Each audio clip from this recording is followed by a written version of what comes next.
संपादक crime news India. Crime news इंडियामध्ये sir आपलं स्वागत आहे. सर नमस्कार. सर आपलं नाव? माझं नाव अभिजित मेंगडे. मी 2016मध्ये MPSC पास आउट झाले. 1 ऑगस्ट 2017ला माझं जॉईनिंग आहे. 17 ते आता 2025मध्ये 7 वर्षाचा आहे. हां सर. तर नेमकं सर आपण इथं जिल्हा कोषागार अधिकारी म्हणून कधीपासून सर पदभार स्वीकारलेला आहे?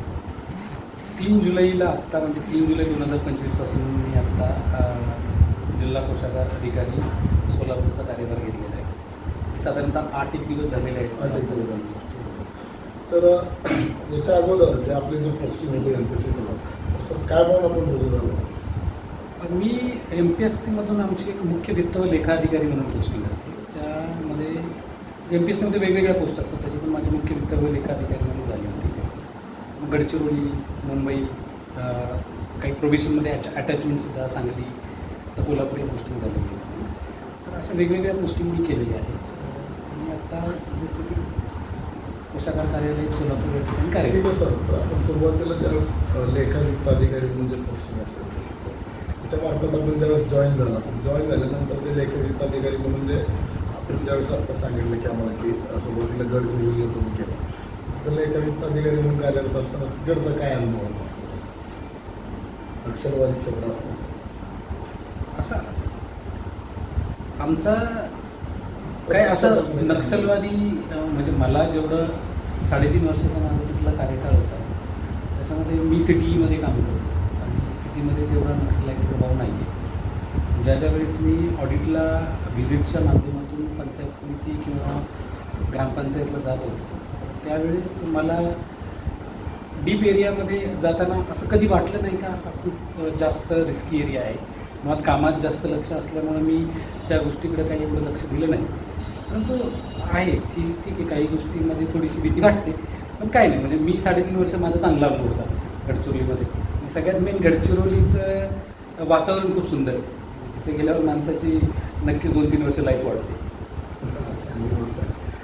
नक्षलवादी कार्यामध्ये तुम्ही काम केलं तर तिथं काय असं काय प्रतिजनक वातावरण तुम्हाला वाटलं नाही? काम चांगलं सुरळीतमध्ये तुम्ही गेलेलं आहे.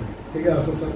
तर जिल्हा कोषागार अधिकारी म्हणून सोलापूरमध्ये तुम्ही गेले 3 जुलैला चार्ज घेतलेला आहे 10 दिवसामध्ये. कोषागार अधिकारी म्हणून इथं सर कशा पद्धतीने काम झालं पाहिजे आणि इथं काम करत असताना म्हणजे प्रामुख्यानं काय बाबी आहेत आणि त्या बाबीवर तुम्ही भर देणार आहात?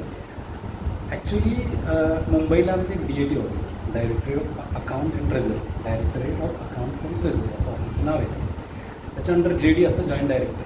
त्याच्या अंडर हे ADचं कार्यालय, असिस्टंट डायरेक्टरचं, ट्रेझरी ऑफिसचं कार्यालय असतं. तर ह्याच्यामध्ये प्रामुख्याने डिस्ट्रिक्टमध्ये जेवढे DDO आहेत साधारणतः सोलापूरमध्ये 195 DDO आहे. DDO म्हणजे ड्रॉईंग अँड डिस्बर्सिंग ऑफिसर, जे कार्यालय प्रमुख असतात त्यांची. तर त्यांची साधारणतः वेगवेगळ्या प्रकारची बिलं असतात. म्हणजे सॅलरी बिल्स, ऑफिस एक्सपेंडिचर असतील, POLची बिलं असतील. POL म्हणजे पेट्रोल, ऑइल अँड लुब्रिकंट्स बिलं असतील. तर ह्या बिलांची पारीख जी केली जातात ती वेळेवर आणि टाईम बाउंडमध्ये, जे DATने सॉफ्टवेअर बनवलेलं आहे ट्रेझरीने, त्या टाईम बाउंडमध्ये पारित करण्याची जबाबदारी ट्रेझरी ऑफिसर म्हणून माझी असते. आणि ती वेळेवर पारित करण्याचं काम आम्ही करतो. सर ठीक आहे सर. ट्रेझरी ऑफिसमध्ये प्रामुख्याने कामाची थोडक्यात काय पद्धत असते आणि कोणकोणत्या विभागामध्ये आपल्याकडे येतं ट्रेझरी? ट्रेझरीचं वर्किंग सांगायचं तर ट्रेझरीमध्ये एक आस्थापना विभाग आहे, एक ऑडिट सेक्शन आहे, मुद्रांक शुल्क एक विभाग आहे, त्याच्यानंतर पेन्शन विभाग आहे जो खूप लोकांचा सेन्सिटिव्ह विषय पण आहे. तर अशा वेगवेगळ्या विभागांच्या माध्यमातून ट्रेझरीमध्ये काम चालतं. आणि ह्या सगळ्या कामाचं स्वरूप हे फक्त एकच आहे की ही सगळी कामं वेळेवर आणि इफेक्टिव्हली कशी होतील त्याच्यासाठी आता मी सध्या प्रयत्न करतो की बिलं व्यवस्थित चेक होणं, त्याच्यानंतर वेळेत चेक होणं आणि कुणाची कमीत कमी तक्रार असतील, साधारणतः थोड्याफार तक्रार राहतात, ते तक्रारी नसणं याची काळजी घेण्याचं काम माझं मेनली टार्गेटमध्ये आहे. सर आता शक्यतो म्हणजे पूर्ण संगणकी प्रणालीवर काम चालतं. बरोबर. काम चालत असताना आता एखादं आता तुम्ही सांगितलं पेन्शनर विषय असेल, बरेच आता पेन्शनर विषय आहे, तर जो पेन्शनसुद्धा असतो तो जो कालावधी असतो त्या किती टाईम पिरियडमध्ये तो जमा होणं बंधनकारक असतं? साधारणतः पेन्शन ही कोणत्याही व्हिडिओने 6 महिन्यापूर्वी पेन्शन केस तयार केली पाहिजे आणि ती 6 महिन्यापूर्वी पेन्शन केस तयार करून एजीकडून PPO आदेश घेतला पाहिजे. PPO आदेश घेतल्यानंतर ते ट्रेझरीमध्ये सादर केला पाहिजे आणि ट्रेझरीमध्ये सादर केल्यानंतर त्याचं एकदा व्हेरिफिकेशन होऊन अवकर आणि नमुना OTP ते असे असतात त्या गोष्टी चेक करून मग त्याची बिल तयार करून वेळेवर म्हणजे दरमहा पेन्शनरला ती वेळेत रक्कम गेली पाहिजे अशा पद्धतीनं साधारणतः कारवाई चालते. ठीक आहे सर. आता मित्रांमध्ये आता पूर्वी म्हणजे 100चा स्टॅम्प असेल, आता त्याला सध्याला काय मान्यता आहे का जो 100चा स्टॅम्प? म्हणजे सद्यस्थितीत 100 आणि 500 रुपयाचे स्टॅम्प आहेत आपल्याकडे आणि आपण त्यांचं डिस्ट्रीब्युशन वेंडरला करतो. जे शिल्लक आहे त्यांचं करता का?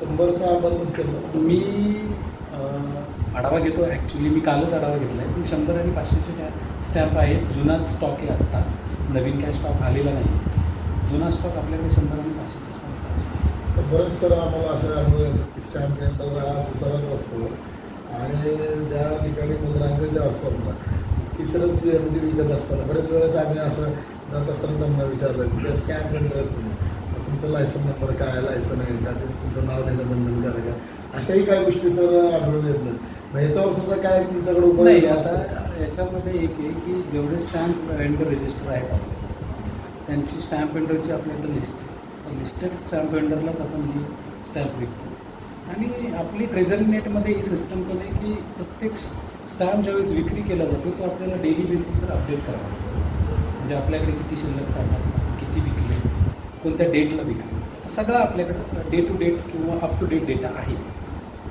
ठीक आहे सर. तर आता जे संगणक प्रणालीद्वारे काम करत असल्यामुळं अनेकच लवकर काम होत असतं लोकांचं. तर आपण इथं जिल्हा कोषागार अधिकारी म्हणून आपल्या कार्यालयातील काय कर्मचारी असतील किंवा जे काय पेन्शनर असतील, काय नोकरदार वर्ग असेल किंवा कोणाचं बिल असेल, अशा काय गोष्टींना कशा पद्धतीने काम करायला पाहिजे किंवा त्यांचं कसं काम व्हायला पाहिजे किंवा काय त्रुटी असल्या तर ते कशा पद्धतीने कळायला पाहिजे असं आपण काय सांगाल त्याच्यात? ॲक्च्युली बऱ्यापैकी सिस्टम ऑलरेडी स्ट्रीमलाईन केलेली आहे DAT मार्फत. म्हणजे कोणतंही बिल हे 6 ते 7 दिवसात निघतंच आपल्याकडून. एखादा काही टेक्निकल ग्लिच आला सॉफ्टवेअरला किंवा कधी तर अशाच केसमध्ये बिल थोडंसं डिले होतं. नाही तर जनरली बिलही वेळेवर पास केली जातात आणि जर काही प्रॉब्लेम्स आत्ता ट्रेझरीमध्ये असतील तर त्याची मी थोडी आयडेंटिफाय करूनच येणाऱ्या काही दिवसात आणि त्याच्यावर नक्कीच सोल्युशन काढणार. आपल्याकडं बरेच आता ट्रेझरीमधून आमदार असतील, खासदार असतील. आता प्रामुख्यानं तर बेसिक म्हणजे आपल्याकडं आता जे रिटायरमेंट आमदार खासदार असतात त्यांचं सुद्धा पेन्शन आपल्या मार्फतच होतं. यांचं बरेच वेळेस त्यांचं काय त्यांचीसुद्धा काय अशा आमच्याकडे तक्रार होते की एक मध्यंतर मी नाव घेत नाही आमदारांचं, त्यांचं एक बिल होतं पण एक तर विमानाने त्यांनी प्रवास केला तर त्या कालावधीला सुद्धा 4 महिने लागून गेले. मग तो एखादं बिल असेल तर ते कालावधी काय टाईम पिरियड असतो की तो तेवढ्या वेळात मिळला पाहिजे. नाही. आता हे बिल पेन्शनचं जर असेल तर ते मंथ टू मंथ बेसिसवर पेड केलं नाही ना सर. पेन्शनचा जो बिल आहे तो मंथ टू मंथ पुढे होतं. तर एखाद्या आमदाराने एखाद्या विमानसेवा त्यांना बिल म्हणायचं सुरुवातीला तर त्यांनी त्यावेळेस म्हणजे कॉस्टली करून तुमच्याकडे जेव्हा जमा करतात बिल तर त्या कालावधीसाठी सुद्धा किती वेळ लागला जातो? साधारणतः कोणतेही TA बिल आम्ही आमदार साहेबांचं बिल जर असेल एखादं तर ते बिल साधारणतः त्यांनी सादर केल्यानंतर 8 ते 10 दिवसात क्लिअर व्हायला पाहिजे. 8 ते 10 दिवसात होतही असेल आणि जर लेट होत असेल तर त्याच्याबद्दल मी चौकशी करून लवकरात लवकर कशी कारवाई करून त्याची काळजी घेईन. ठीक आहे सर. तर इथं येणारे जे कार्यालयाचे नागरिक असतील, पेन्शनर असतील, त्यांना आपण काय संदेश द्याल की जिल्हा कोषागार अधिकारी